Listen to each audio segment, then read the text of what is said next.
First of all, I would like to ask a question to Unikrishnan sir. Sir, actually, സുസ്ഥിര വികസനത്തിൽ ബഹിരാകാശ ശാസ്ത്ര സാങ്കേതിക വിദ്യയുടെ പ്രാധാന്യവും പങ്കും എന്തൊക്കെയാണെന്ന് ഒന്ന് വിശദീകരിക്കാം. ഒരു സുസ്ഥിരത എന്നുള്ളൊരു വേർഡ് വളരെ സിമ്പിളായിട്ട് തോന്നും, പക്ഷെ വളരെ അഗാധമായ മീനിങ് ഉള്ളൊരു വാക്കാണ് ഈ സുസ്ഥിരത എന്ന് പറയുന്നത്.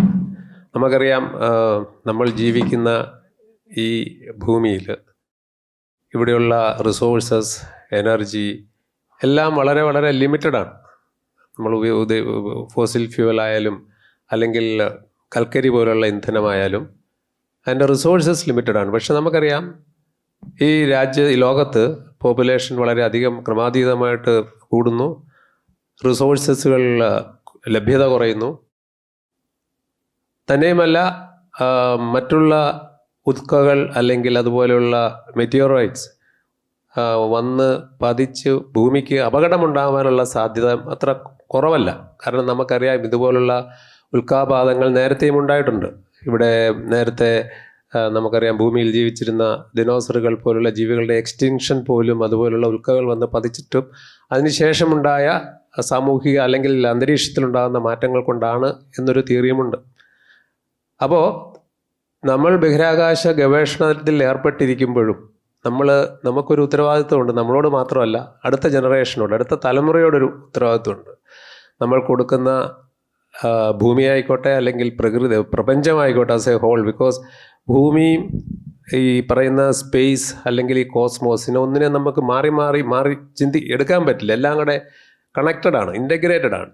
അപ്പോൾ ഈ സുസ്ഥിരത എന്ന് പറയുന്നത് ഭൂമിയിലെ നമ്മൾ ചെയ്യുന്നത് പോലെ തന്നെ ഭൂമിയിൽ നിന്നും നമ്മൾ ബഹിരാകാശത്തേക്ക് പല കാരണങ്ങൾ കൊണ്ട് പോകുന്നുണ്ട്. ഒന്ന്, അഡ്വഞ്ചറസ് ട്രിപ്പ് ആവാം.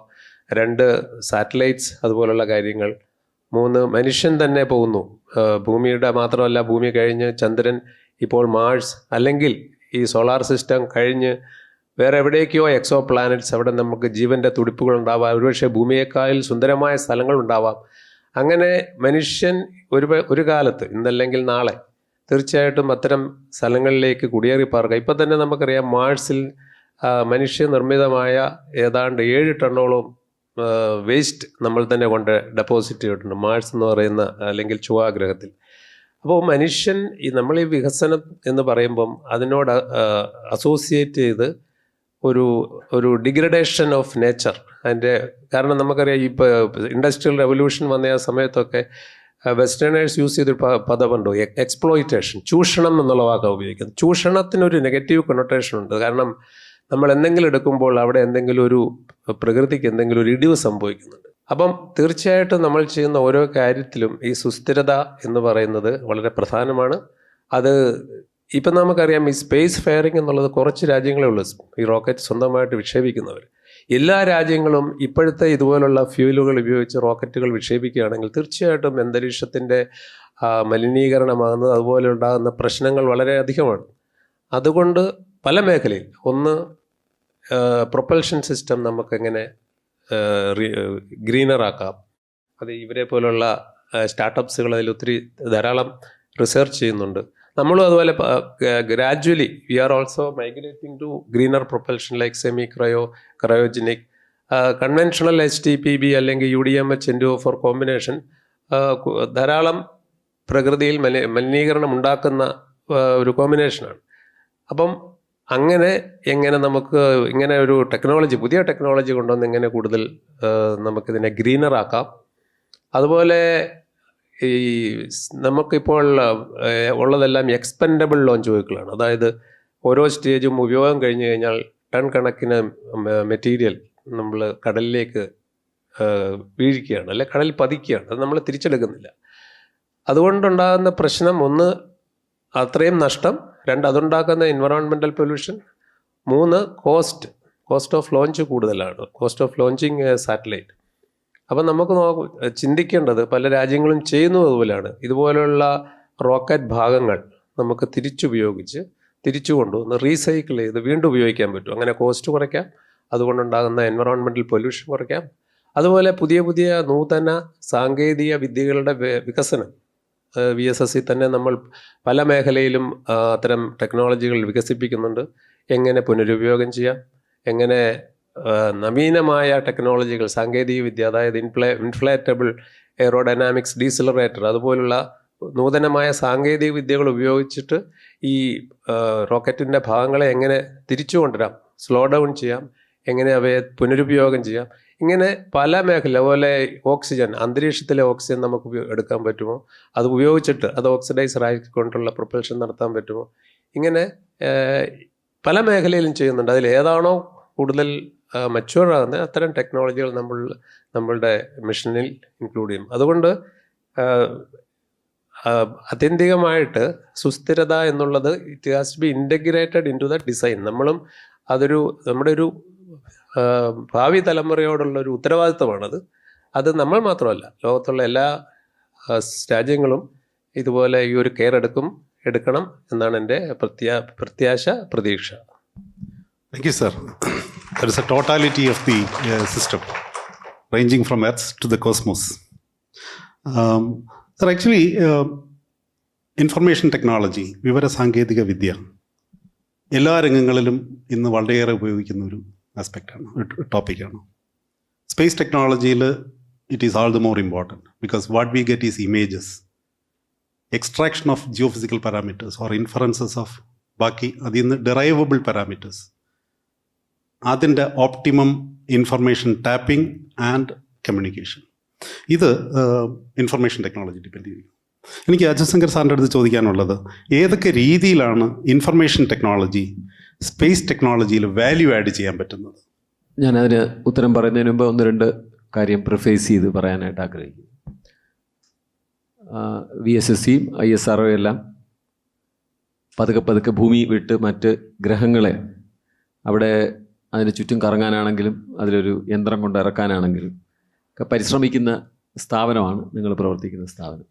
യഥാർത്ഥത്തിൽ ഡെവലപ്മെൻറ്റുമായിട്ട് ബന്ധപ്പെട്ട് ഒരു പ്രത്യേക ഗ്രഹം നിലവിലുണ്ട്. അതിനെ നിയന്ത്രിച്ചാൽ മാത്രമേ നമുക്ക് സസ്റ്റൈനബിൾ ഡെവലപ്മെൻറ്റ് സാധിക്കുകയുള്ളൂ. ആ ഗ്രഹത്തിൻ്റെ പേര് അത്യാഗ്രഹം എന്നാണ്. ഈ മനുഷ്യൻ്റെ അത്യാഗ്രഹം കാരണമാണ് യഥാർത്ഥത്തിൽ നമുക്ക് എൻവയോൺമെൻറ്റിൽ ഡീഗ്രഡേഷൻ ഉണ്ടായിരിക്കുന്നത്, ക്ലൈമറ്റ് ചേഞ്ച് ഉണ്ടായിരിക്കുന്നത്. പക്ഷേ ഈ ചോദിച്ച ചോദ്യത്തിൻ്റെ കൃത്യമായിട്ടുള്ള ഉത്തരം എന്താണെന്ന് വെച്ചാൽ, ഇന്നത്തെ കാലത്ത് നമ്മുടെ എവിടുന്നാണ് സമ്പത്ത്, ഓരോ രാജ്യങ്ങളുടെ സമ്പത്ത് എന്ന് ചോദിച്ചാൽ, നമ്മളിപ്പം ഗൾഫ് നാടുകളുടെ സമ്പത്ത് എവിടുന്നാണെന്ന് ചോദിച്ചാൽ ഇത് എണ്ണ, അവരുടെ മണ്ണിൻ്റെ അടിയിൽ കിടക്കുന്ന എണ്ണയിൽ നിന്നാണ്. പക്ഷേ ഇന്ന് ലോകം മുഴുവൻ എടുത്ത് നോക്കിയാൽ, അതിപ്പോൾ ചില സ്ഥലങ്ങളിലേ അങ്ങനെ എണ്ണ കാണുകയുള്ളൂ. പക്ഷേ ലോകം മുഴുവൻ എടുത്ത് നോക്കിയാൽ നമ്മളിന്ന് കാണുന്നൊരു കാര്യം എന്ന് വെച്ച് കഴിഞ്ഞാൽ, പുതിയ കാലത്തെ എണ്ണ എന്ന് പറഞ്ഞാൽ അത് ഡേറ്റയാണ്, ഇൻഫർമേഷനാണ്. അത് നമ്മുടെ നാട്ടിനെ സംബന്ധിച്ചിടത്തോളം അതിന് ഡെവലപ്മെൻറ്റുമായിട്ട് വലിയൊരു ബന്ധമുണ്ട്. കാരണം അതിൻ്റെ പ്ലാനിങ്, നമ്മുടെ കാർഷിക ഇതെടുത്തു കഴിഞ്ഞാലും അല്ലെങ്കിൽ നമ്മൾ സമുദ്ര അതുമായിട്ട് ബന്ധപ്പെട്ടിട്ടുള്ള പ്രവർത്തനങ്ങൾ എടുത്തു കഴിഞ്ഞാലും ആ ഡേറ്റ വരുന്നത് ഈ സാറ്റലൈറ്റിൽ നിന്ന് വരുന്ന ഒരു വലിയൊരു അളവ് ഡേറ്റ. അതിനെ മൂല്യവർദ്ധന നടത്തുന്നത് ഇൻഫർമേഷൻ ടെക്നോളജി ഉപയോഗിച്ചിട്ടാണ്. നമുക്ക് യാതൊരുവിധ സംശയവും അതിനകത്തില്ല. അപ്പോൾ ആ വാല്യൂ അഡീഷൻ എങ്ങനെയാണെന്നുള്ള ചോദ്യത്തിൻ്റെ ഉത്തരം അത് തന്നെയാണ്. ഇൻഫർമേഷൻ ടെക്നോളജിയുടെ സംവിധാനങ്ങൾ ഉപയോഗിച്ച് നമുക്ക് ഈ ഡേറ്റയെ വാല്യൂ ആഡ് ചെയ്ത് അതിനെ വളരെ ഉപയോഗപ്രദമായിട്ട് ഡെവലപ്മെൻറ്റിന് വേണ്ടി ഉപയോഗിക്കാവുന്ന സംവിധാനങ്ങളായിട്ട്. ഇപ്പോൾ ഒരു ചാകര ഉണ്ടാകാൻ സാധ്യത ഉണ്ടോ ഇല്ലയോ എന്നുള്ളത് ആ സമുദ്രത്തിലെ ചിത്രങ്ങളിൽ നമുക്ക് മനസ്സിലാക്കാൻ സാധിക്കുന്നു. അല്ല ഫോറസ്റ്റിന് എന്തെങ്കിലും അത് കയ്യേറ്റം ഉണ്ടായിട്ടുണ്ടോ എന്ന് വളരെ സൂക്ഷ്മമായിട്ട് നമുക്ക് നിരീക്ഷിക്കാൻ സാധിക്കുന്നു. നഗരവൽക്കരണം എത്ര തോതിലായിട്ട് മുന്നോട്ട് പോകുന്നു എന്ന് കാണാൻ സാധിക്കുന്നു. അപ്പോൾ ഇതിന് ആദ്യം ഡേറ്റ വേണം, രണ്ടാമത് അതിൻ്റെ പുറത്ത് ഇൻഫർമേഷൻ ടെക്നോളജി ഉപയോഗിച്ചിട്ടുള്ള അനാലിസിസ്. ഇതിലിപ്പോൾ ഏറ്റവും പുതിയ തലത്തിൽ നമുക്ക് ഇതിൻ്റെ ഉപയോഗത്തിനെ കൂടുതൽ മുന്നോട്ട് കൊണ്ടുപോകാൻ സാധിക്കുന്നത് വിത്ത് ഡീപ്പ് ലേണിംഗ്. നമുക്കറിയാം, ഡീപ്പ് ലേണിംഗ് എന്ന് പറഞ്ഞാൽ എന്തും പഠിച്ചെടുക്കാൻ സാധിക്കും എന്നാണ് പുതിയ ആപ്തവാക്യം. എന്തും പഠിച്ചെടുക്കാൻ സാധിക്കും. അപ്പോൾ ആ ഡേറ്റ കിട്ടിക്കഴിഞ്ഞാൽ അത് സഫിഷ്യൻറ്റ്, അതിന് പറയുന്നത് ഡേറ്റയുടെ അളവനുസരിച്ച് പഠിക്കുന്നതിൻ്റെ മികവ് കൂടുന്നുള്ളതാണ്. അപ്പോൾ കൂടുതൽ ഈ സാറ്റലൈറ്റിൽ നിന്ന് വരുന്ന ചിത്രങ്ങൾ വെച്ചിട്ട് നമ്മുടെ പ്ലാനിങ് വളരെ കൃത്യമാക്കാനായിട്ട് നമുക്ക് സാധിക്കും വരുന്ന കാലങ്ങളിൽ. ആ മെഷീൻ ലേണിംഗ് ഉപയോഗിച്ച് നമുക്ക് സാധാരണ മനുഷ്യർ വളരെ അവരുടെ തന്നെ ബുദ്ധിയിൽ ഉദിക്കുന്ന രീതിയിൽ അപഗ്രഥിച്ചുകൊണ്ടിരുന്ന ഡേറ്റയെ പകരം അതിൽ നിന്ന് സ്വാഭാവികമായിട്ട് എന്തൊക്കെ അപഗ്രഥിച്ചെടുക്കാമോ അതെല്ലാം കണ്ടുപിടിക്കാനൊക്കുന്ന രീതിയിൽ ഡീപ്പ് ലേണിംഗ് ഉപയോഗിച്ച് നമുക്കിപ്പം ചെയ്യാനായിട്ട് സാധിക്കുന്നുണ്ട് സാറ്റലൈറ്റ് ചിത്രങ്ങളിൽ നിന്ന്. ഇതുവരെ ആലോചിച്ചിട്ടില്ലാത്ത വളരെ ഇപ്പോൾ ഹ്യൂമൻ എൻവയോൺമെൻറ്റ് ഇൻ്റർഫേസിൻ്റെ തുടർച്ചയായിട്ടുള്ള ചിത്രങ്ങൾ ഇങ്ങനെ എടുക്കുമ്പോഴത്തേക്കും അതിനെപ്പറ്റി ഒരുപാട് കാര്യങ്ങൾ നമുക്ക് മനസ്സിലാക്കാൻ സാധിക്കും. ഇപ്പോൾ ആനിമൽസിൻ്റെ മൂവ്മെൻറ്റ് തന്നെ എങ്ങനെ ക്ലൈമറ്റിനെ അഫക്റ്റ് ചെയ്യുന്നു എന്നുള്ളത് വളരെ ഫേമസ് ആയിട്ടുള്ളൊരു കാര്യം. ഓസ്ട്രേലിയയിലാണെന്ന് തോന്നുന്നു, ഒരു ഈ മുയലുകൾ പോയി ഈ കൃഷി സ്ഥലത്ത് ചെന്ന് ശല്യം ഉണ്ടാക്കുന്നത് തടയാനായിട്ട് ഒരു വലിയ ഒരു ചൈനയിലേക്ക് വൻമതിൽ കെട്ടിയതുപോലെ ഒരു മതിൽ കെട്ടിയപ്പോഴേക്കും, മതിലല്ല അതൊരു വലയാണ് ശരിക്കും, അത് കെട്ടിയപ്പോഴത്തേക്കും ആ സാറ്റലൈറ്റ് ചിത്രങ്ങളിലൂടെ മനസ്സിലാക്കാൻ സാധിച്ചത് അവിടുത്തെ ക്ലൈമറ്റിൻ്റെ ക്വാളിറ്റി ഭയങ്കരമായിട്ട് ആ രണ്ട് സ്ഥലത്തെയും തമ്മിൽ തിരിച്ച് കാണാനായിട്ട് സാധിക്കുന്നു എന്നുള്ളത്. ഇതിപ്പോൾ നമ്മുടെ ശ്രദ്ധയിൽപ്പെട്ടൊരു ശാസ്ത്രജ്ഞർ പഠിച്ചുകൊണ്ടാണ്. അങ്ങനെയൊന്നും നമ്മൾ പ്രത്യേകിച്ചൊരു ഹൈപ്പോത്തസിസ് ഇല്ലാതെ തന്നെ ഈ ഡേറ്റയെ എങ്ങനെ അപഗ്രഥിച്ച് എന്തൊക്കെ പുതിയ പുതിയ കാര്യങ്ങൾ കണ്ടുപിടിക്കാൻ സാധിക്കും, നമ്മുടെ പ്ലാനിങ്ങിനെ കൃത്യമാക്കാനായിട്ട് സാധിക്കുന്നുള്ളതാണ്. ഒരു കാര്യം കൂടെ പറഞ്ഞിട്ട് ഞാൻ വളരെ ചുരുങ്ങിയ ചർച്ച ചെയ്യേണ്ട ഒരു കാര്യം കൂടെ ഞാൻ പറഞ്ഞിട്ട് അവസാനിപ്പിക്കും. നമ്മുടെ സസ്റ്റൈനബിൾ ഗോൾസിനകത്ത് പറഞ്ഞിരിക്കുന്ന എല്ലാ കാര്യങ്ങളും അതിൻ്റെ പിന്നിൽ വളരെ മോട്ടിവേറ്റഡ് ആയിട്ടുള്ള ഇൻസ്പയർഡ് ആയിട്ടുള്ള ഒരു യങ് ജനറേഷൻ ഉണ്ടെങ്കിൽ മാത്രമേ അതൊക്കെ നടത്താൻ സാധിക്കുകയുള്ളൂ. എനിക്ക് തോന്നിയിട്ടുള്ള VSSCയെ സംബന്ധിച്ചിടത്തോളം, ISROയെ സംബന്ധിച്ചിടത്തോളം അതിലോട്ടുള്ളൊരു ഇൻഡയറക്റ്റ് കോൺട്രിബ്യൂഷൻ എന്താണെന്ന് വെച്ചാൽ ഓരോ റോക്കറ്റ് മുകളിലോട്ട് ഇങ്ങനെ കുതിക്കുമ്പോഴും അത് കണ്ടുകൊണ്ടിരിക്കുന്ന സയൻസ് ആൻഡ് ടെക്നോളജി രംഗത്ത് പ്രവർത്തിക്കാൻ ആഗ്രഹമുള്ള കുട്ടികളുടെ അവരുടെ മോട്ടിവേഷൻ, അവരുടെ ഇൻസ്പിറേഷൻ, അവരുടെ ഡ്രീംസ് ഇങ്ങനെ കുതിക്കുന്നതായിട്ടാണ്. വയസ്സായ എനിക്ക് പോലും ഒരു റോക്കറ്റ് വിടുന്ന കാണുമ്പോൾ നമ്മൾ ഇന്ത്യയുടെ സയൻസ് ആൻഡ് ടെക്നോളജിയെക്കുറിച്ച് വളരെ അഭിമാനവും ബഹുമാനവും തോന്നും. അതൊരു ചെറിയ കാര്യമേ അല്ല എന്നെനിക്ക് തോന്നുന്നു. അതിൽ സസ്റ്റൈനബിൾ ഗോൾസിനകത്ത് ജെൻഡർ ഇക്വാളിറ്റിയെക്കുറിച്ച് പറഞ്ഞിരിക്കുന്നു. We are talking about the missile woman. ഒരു ഇന്ത്യയിലെ ഏറ്റവും വലിയ ശാസ്ത്ര സാങ്കേതിക അച്ചീവ്മെൻറ്റിൻ്റെ അകത്ത് ഒരു സ്ത്രീ കോൺട്രിബ്യൂട്ട് ചെയ്യുന്നു എന്ന് പറയുമ്പോൾ അതിൽ നിന്നുണ്ടാകുന്ന രാജ്യത്ത് മുഴുവൻ ഉണ്ടാകുന്ന ഒരു ഉണർവുണ്ട്. ഇതൊക്കെ വളരെ മനസ്സിനകത്ത് നടക്കുന്ന കാര്യങ്ങളാണ്. നേരത്തെ അത്യാഗ്രഹം എന്ന് പറഞ്ഞ ഗ്രഹത്തിൻ്റെ കാര്യം പറഞ്ഞ പോലെ വളരെ വിസിബിൾ അല്ല, പക്ഷേ ഇങ്ങനെയുള്ള തലത്തിലെല്ലാം തന്നെ ഈ സ്പേസ് ടെക്നോളജിയിലെ ഇന്ത്യയിലെ അച്ചീവ്മെൻറ്റ് നമ്മുടെ സസ്റ്റൈനബിൾ ഗോൾസിനെ ഇൻഡയറക്റ്റായിട്ട് ഒരുപാട് സ്വാധീനിക്കുന്നു എന്നാണ് എനിക്ക് തോന്നിയിട്ടുള്ളത്. ഇൻഫർമേഷൻ ടെക്നോളജി തീർച്ചയായിട്ടും ഈ സ്പേസ് ടെക്നോളജിയുടെ കൂടെ കൈകോർത്ത് പിടിച്ചുകൊണ്ട്, അതിനിപ്പോൾ സ്പേസ് ടെക്നോളജിക്ക് പ്രത്യേകതയൊന്നുമില്ല, ഏത് മേഖലയിലാണ് അതില്ലാത്തത്.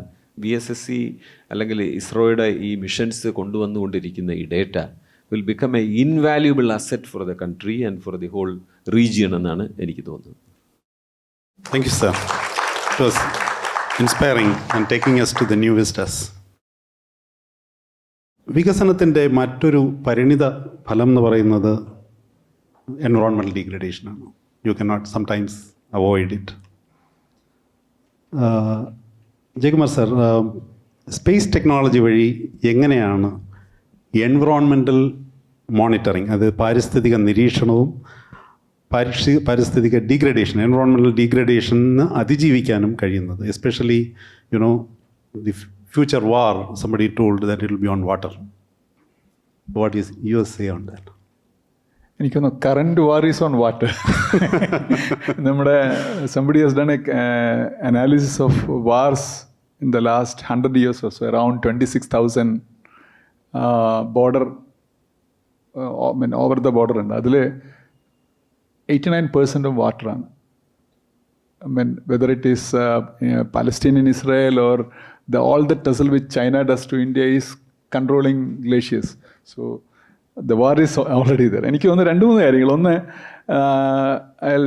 ഞാൻ സ്കൂളിൽ പഠിക്കുന്ന സമയത്ത് നമ്മൾ വേൾഡ് എൻവയോൺമെൻറ്റ് ഡേ ആയിരുന്നു. അപ്പോൾ തിരിച്ച് കോളേജിലേക്ക് എത്തുമ്പോൾ ക്യുസിലെ സ്റ്റാൻഡേർഡ് ക്വസ്റ്റൻ ആണ് വേൾഡ് എൻവയോൺമെൻറ്റ് ഡേ എന്നുള്ളത്.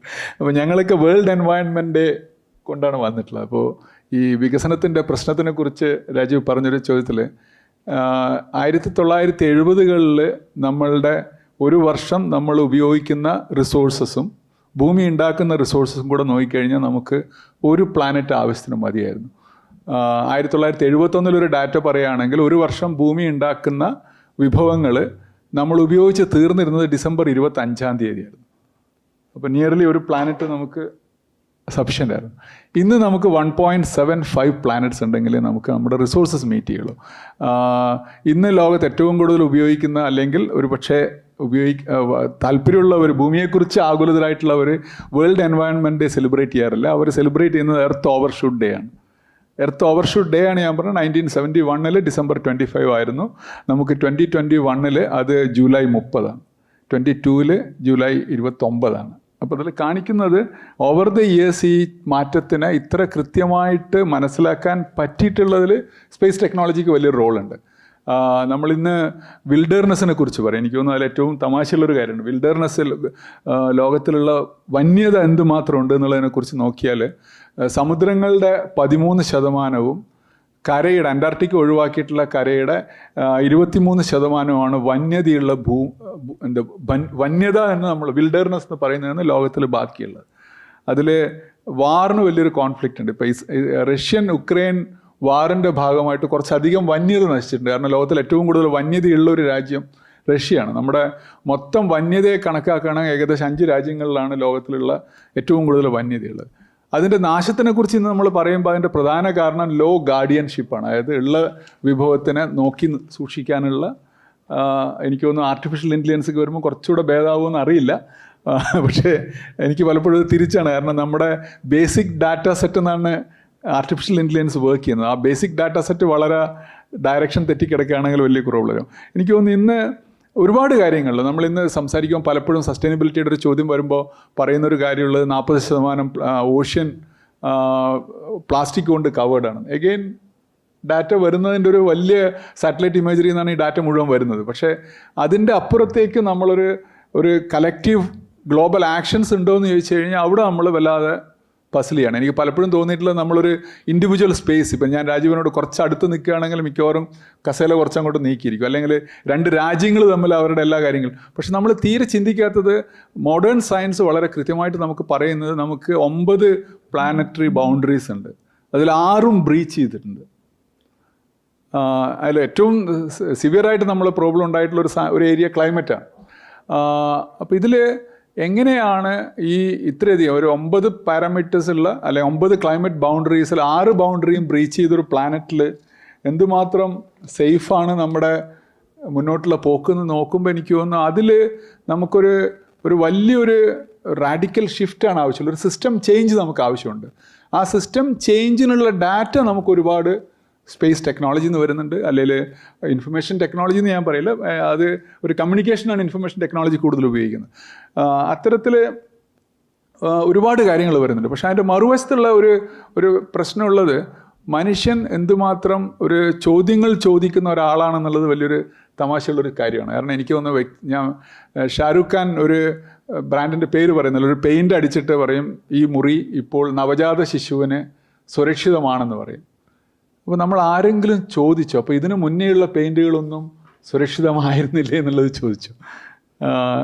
പ്രശ്നമുള്ളത് പെയിൻറ്റിലുള്ള ലെഡാണ്. 1909 ഒരു ഓസ്ട്രേലിയൻ ഡെൻറ്റിസ്റ്റാണ് ആദ്യമായിട്ട് അനിയന്ത്രിതമായ ലെഡ് മനുഷ്യൻ്റെ ആരോഗ്യത്തിന് പ്രത്യേകിച്ച് നാഡീ വ്യവസ്ഥയെ ബാധിക്കുന്നുള്ളതിനെക്കുറിച്ച്. 70കളിലെ അവസാനമായപ്പോൾ US പെയിൻ്റ് അടിക്കുന്നത് കൊണ്ടുണ്ടാകുന്ന IQ ഡിഫറൻസ് കാരണം ഉണ്ടായിട്ടുള്ള നാഷണൽ GDP ലോസിനെ കുറിച്ച് പറയുന്നുണ്ട്. 99 ന്യൂയോർക്കിലുള്ള ക്രൈം റേറ്റ്സ് ലിങ്ക്ഡ് വിത്ത് പെട്രോളിലുള്ള ലെഡ് കണ്ടന്റിനെ കുറിച്ച് പറയുന്നുണ്ട്. അപ്പോൾ അത്തരത്തിൽ ഡാറ്റ ഇല്ലാത്തതല്ല പ്രശ്നം, പക്ഷേ നമ്മൾ ഡിസിഷനിലേക്ക് പോകുന്നില്ല. അപ്പോൾ അതിൽ ഒരു പ്രധാന കാരണം വരുന്നത് ഈ ജനറൽ ഓഡിയൻസിനെ സംബന്ധിച്ചിടത്തുള്ള ഒരു ചോദ്യമില്ലായ്മയാണ്. ഇപ്പോൾ ഒരു ഷാരൂഖ് ഖാൻ്റെ ഈ പരസ്യം വരുമ്പോൾ നമ്മൾ ആദ്യം ചോദിക്കും. കാരണം അതിൽ മാത്രമല്ല നമ്മുടെ ധാരണയുള്ളത് ഇപ്പോൾ ഇന്ത്യയിൽ നമ്മൾ 1909 ആണ് ഓസ്ട്രേലിയയിൽ ഉണ്ടായതെങ്കിൽ 2009 നമ്മൾ ഇന്ത്യയിൽ ആദ്യമായിട്ട് ലെഡ് ഫ്രീ പെയിൻറ്റ് എന്ന് പറയുന്നത്. ലെഡ് ഫ്രീ പെയിൻറ്റ് എന്ന് പറഞ്ഞാൽ 600 പാർട്സ് പെർ മില്യണിൽ താഴെയുള്ളത്. അപ്പോൾ എത്രയായിരുന്നു ഇന്ത്യയിൽ വിറ്റിരുന്ന പെയിൻറ്റിലെ ലെഡ് എന്ന് പറയുന്നത്? 136 തൊട്ട് 96,000 പാർട്സ് പെർ മില്യൺ ആയിരുന്നു. അപ്പോൾ അത്ര വലിയ ഒരു ഇമ്പാക്റ്റ് ഉണ്ടാക്കുന്ന ഒരു കാര്യം നമ്മുടെ ചുറ്റും നടന്നതിനെക്കുറിച്ച് നമ്മളധികം ആലോചിച്ചിട്ടില്ല. അപ്പോൾ ആ ഒരു ചിന്തയില്ലായ്മ, അതിപ്പോൾ ഒരു പ്രശ്നമുള്ളത് എൻ്റെ ഒരു സുഹൃത്ത് ഞങ്ങളൊരു ക്ലാസ്സിൽ എക്സ്പ്ലെയിൻ ചെയ്തു. ഇപ്പം ഓസ്ട്രേലിയൻ ഡാറ്റ പറയുകയാണെങ്കിൽ ഒരു ആഴ്ചയിൽ നമ്മൾ ഏകദേശം ഒരു ക്രെഡിറ്റ് കാർഡിൻ്റെ സൈസുള്ള മൈക്രോ പ്ലാസ്റ്റിക്സ് കഴിക്കുന്നുണ്ട് എന്നുള്ളതാണ്. അപ്പോൾ ഒരു വർഷം ഏകദേശം 52 ക്രെഡിറ്റ് കാർഡ് നമ്മൾ പ്ലാസ്റ്റിക്കായിട്ട് കഴിക്കുന്നുണ്ട്. അപ്പോൾ ഇത്തരത്തിൽ ഒരുപാട് കാര്യങ്ങളെക്കുറിച്ച് നമുക്കിന്ന് ഈ വാക്കുകളും ഡാറ്റയും ഉണ്ടാക്കാനുള്ള ഒരു സാധ്യത ഉണ്ടായിട്ടുള്ളത് ഈ വളരെ വലിയ ഒരു മാറ്റം ടെക്നോളജിയുടെ സപ്പോർട്ട് ഉള്ളത് കൊണ്ട് തന്നെ ഒരുപാട് വിവരങ്ങൾ കണ്ടെത്താൻ പറ്റിയിട്ടുണ്ട്. പക്ഷേ ആ വിവരങ്ങൾ കമ്മ്യൂണിക്കേറ്റ് ചെയ്യുമ്പോൾ നമുക്കൊരു പ്രശ്നം ഉണ്ടാകുന്നത്, ഡൽഹി യൂണിവേഴ്സിറ്റിയിൽ കുട്ടികളുടെ ഇടയിൽ ഒരു കോമ്പറ്റീഷൻ ഉണ്ടായിരുന്നു. കാരണം കുട്ടികളാകുമ്പോൾ ചാലഞ്ചാണ്. അപ്പോൾ ഒരു കോമ്പറ്റീഷൻ ഉണ്ടായിരുന്ന ആരാണ് ഏറ്റവും കൂടുതൽ കാർബണേറ്റഡ്, കമ്പനിയുടെ പേര് പറയുന്നില്ല, ഡ്രിങ്ക് കഴിക്കുക എന്നുള്ളതാണ്. അപ്പോൾ അതിൽ 8 എണ്ണം കഴിച്ച ആൾ ഉടനെ കുഴഞ്ഞു വീഴുകയും ഹോസ്പിറ്റലിൽ കൊണ്ടുപോയിട്ട് മരിക്കുകയും ചെയ്തു. അപ്പോൾ ഇതിനെക്കുറിച്ച് MG യൂണിവേഴ്സിറ്റിയിൽ ഒരു ക്ലാസ്സിൽ പറഞ്ഞപ്പോൾ 2 കുട്ടികൾ ഫ്രണ്ടിലുണ്ട്. അപ്പോൾ 7 സേഫാണ് അല്ലേ സാർ എന്നുള്ളതാണ്. അപ്പോൾ നമ്മൾ വല്ലാത്ത ഒരു അപകടം പിടിച്ച സയൻസിൻ്റെ അല്ലാത്തൊരു എന്തൊരു ബ്രെയിനാണ് നമ്മൾ വർക്ക് ചെയ്യുന്നറിയില്ല. അപ്പോൾ എനിക്ക് തോന്നുന്നു അതൊരു വലിയ ചാലഞ്ചാണ്. ആ ചാലഞ്ചിലാണ് നമ്മുടെ ഇത്രയും ഉണ്ടാക്കിയിട്ടുള്ള ഇൻഫർമേഷൻ തട്ടി നിൽക്കുന്നത്. കക്കാടിൻ്റെ ഒരു കവിതയിൽ അദ്ദേഹം പറയുന്ന ദർഭമനത്തുമ്പിലാണ് അതിവേഗത്തിൻ്റെ രേഖം മുട്ടി നിന്നതാണ്. അപ്പോൾ അത്തരത്തിൽ ഇന്നൊരു മനുഷ്യൻ്റെ ഒരു ഇനാക്ഷനിലാണ് നമ്മൾ തട്ടി നിൽക്കുന്നതെന്നാണ് എനിക്ക്. അതിനെ ഏത് രഥം കൊണ്ട് അല്ലെങ്കിൽ ഏത് ടെക്നോളജി പൊളിക്കുന്നുള്ളിടത്ത് ഒരു വലിയ ചാലഞ്ച് ഉണ്ട്. ഒരുപാട് മാറ്റങ്ങളുണ്ട്. എനിക്ക് തോന്നുന്നു, ഞാൻ നേരത്തെ പറഞ്ഞ ഒരു 10-40 വർഷമായിട്ട് ഈ രംഗത്തുണ്ട്. എനിക്ക് ഇപ്പോഴത്തെ കുട്ടികളെ കാണുമ്പോൾ വലിയ പ്രതീക്ഷകൾ തരുന്ന ഒരുപാട്, ഒരു 22 വയസ്സിൽ താഴെയുള്ളതാണെങ്കിൽ കുറച്ചധികം പ്രതീക്ഷയുണ്ട്. അത് കൂടുന്നതിനനുസരിച്ച് പ്രതീക്ഷയുടെ അളവ് കുറഞ്ഞു കുറഞ്ഞു വരുന്നുണ്ട്. Thank you, sir. It was very nice. Very nice. Now let us come to the younger genius. Rohan, I'd like to ask you, you are an entrepreneur and you have started your own, startup. What is the stress from the new startups in the current world, of privatization in terms of sustainable development and space technology, according to you? Yes. First of all, good evening and thank you for having me. It's a very important topic. To answer your question in particular, if you look at the companies globally, so-called space companies, of course there's a commercial aspect to it as well. But if you seriously look at it from 2012 till 2022, in 10 years, there were hardly companies which you can count. Now there are more than globally, the latest report is there are more than 8,000 companies, such startups as you can call, which have come in the area of space. And if you closely examine everybody, their theme is innovating sustainable technologies, not reinventing the wheel, rather doing something new, either to bring down the cost and be sustainable. So you find this theme common across every companies. So similarly, what we also do is we started work on electric propulsion and using green chemical propulsion. So just like there is electric mobility picking up on the ground, we all are shifting from IC engines to electric mobility. Similar thing is happening in space as well. And the need for a greener propellant, because it's not just about the exhaust products coming out of a rocket, right? Even the manufacturing process, the raw material used, everything is so expensive. So where do you throw them? How do you handle waste? What is the cost involved? So we kind of try to address those aspects. But if you look at the common goal, what we want to do is we want to be a multiplanetary species. So that's why space becomes such an important aspect in our life. So Carl Sagan once famously said, you will only understand the value of the planet Earth if you see the Earth from Saturn. He called it pale blue dot. In that pale blue dot, 7 billion, 8 billion of us are living, and we are not taking care. And also, according to human scale of evolution, we are still in class 0, meaning we are dependent on the natural resources here for our own survival. And that is harming the planet in the most horrific way as possible. So the only option which we all have left is, I'll not go too much into science fiction that is colonizing Mars or anything, but at least let us start with the first step of at least mining on the moon, which is no longer science fiction, so that you stop affecting the Earth. We know that we need resources for our survival, but let us not harm our own planet. It's also even running out of resources, right? If you want the human species to evolve, you need to go there. So to address this big question, companies like ours are coming with one solution. So together maybe with what others and all are doing, along with ISRO, we would like to do. For example, we were the first ones to test an engine which runs on water as a propellant, pure water. Water is there on Mars, right? So, but how do you convert water into a plasma and then accelerate it? So something like this we are trying to do. And just to end with today's topic, Mahatma Gandhi famously said, industrialize and perish. One of my family members, Sir M. Vishweshwaraya, he said industrialize or perish. Yeah, what we can tell is consider space seriously. If not, you will definitely perish. So space is so keen, and what work ISRO has been doing for so long, so many lives are being saved, and it's just not reaching to the public in the way it has to reach, that how space can impact your life. And now it started to take shape, and I hope maybe next year we could see more outreach in terms of sustainable activities in space. Thank you so much. Thank you, Rohan.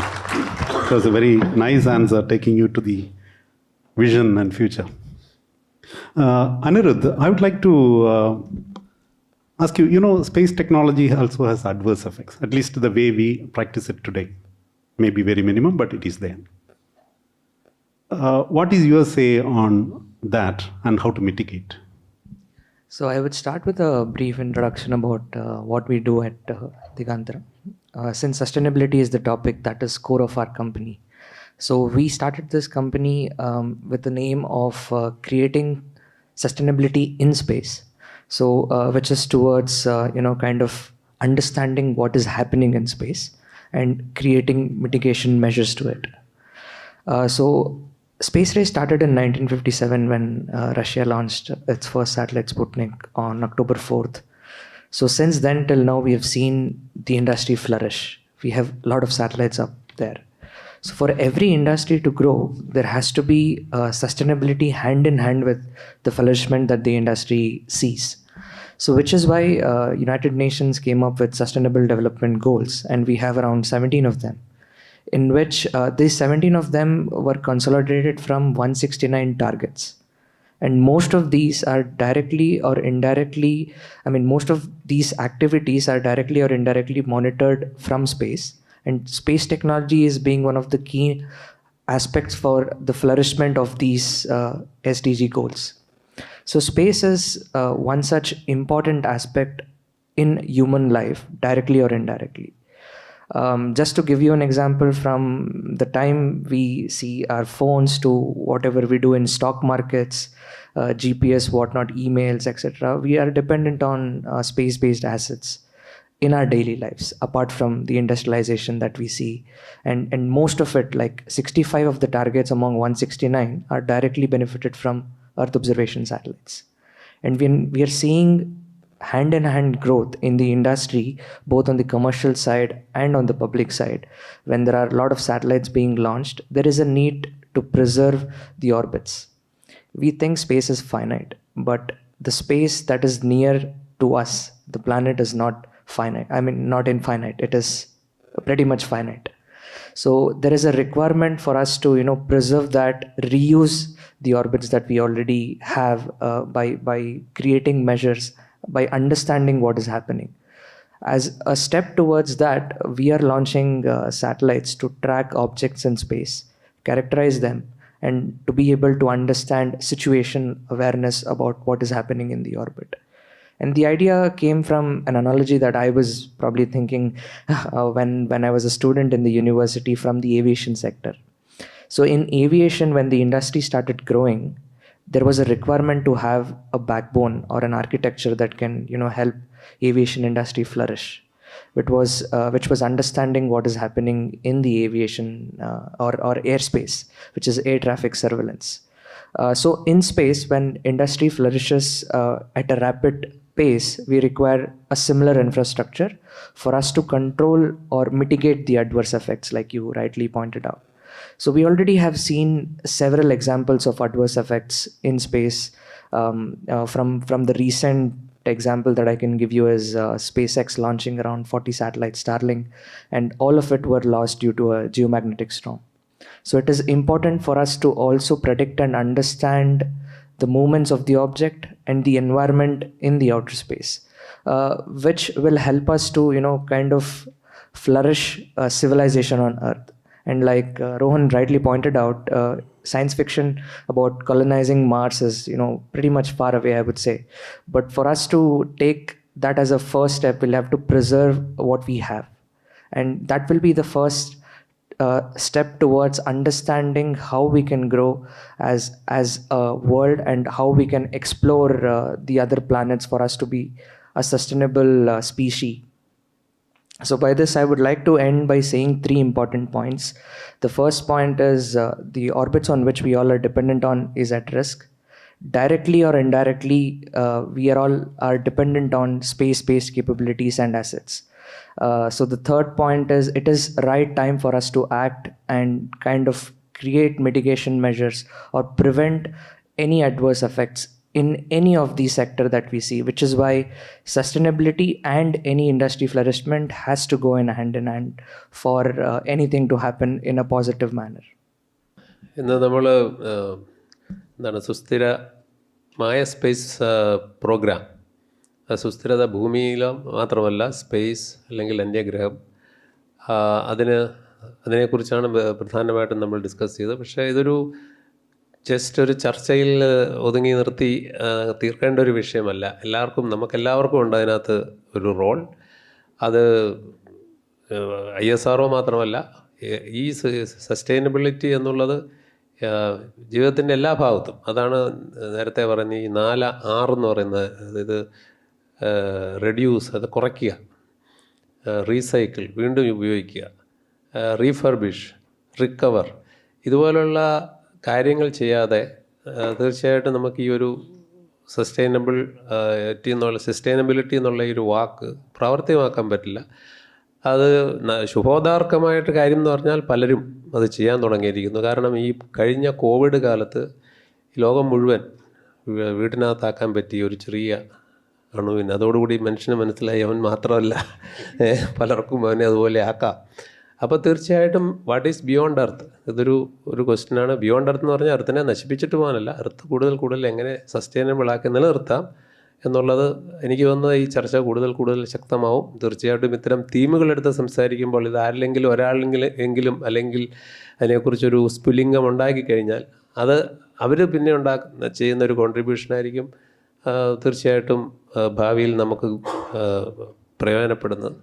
അതുകൊണ്ട് പങ്കെടുത്ത എല്ലാ പാനലിസ്റ്റുകളിലും വളരെ കാര്യമായിട്ടും വളരെ ശക്തമായ പോയിൻറ്റ്സാണ് അവർ പറഞ്ഞത്. കേട്ടുനിന്ന എല്ലാവർക്കും പങ്കെടുത്തവർക്കും നന്ദി.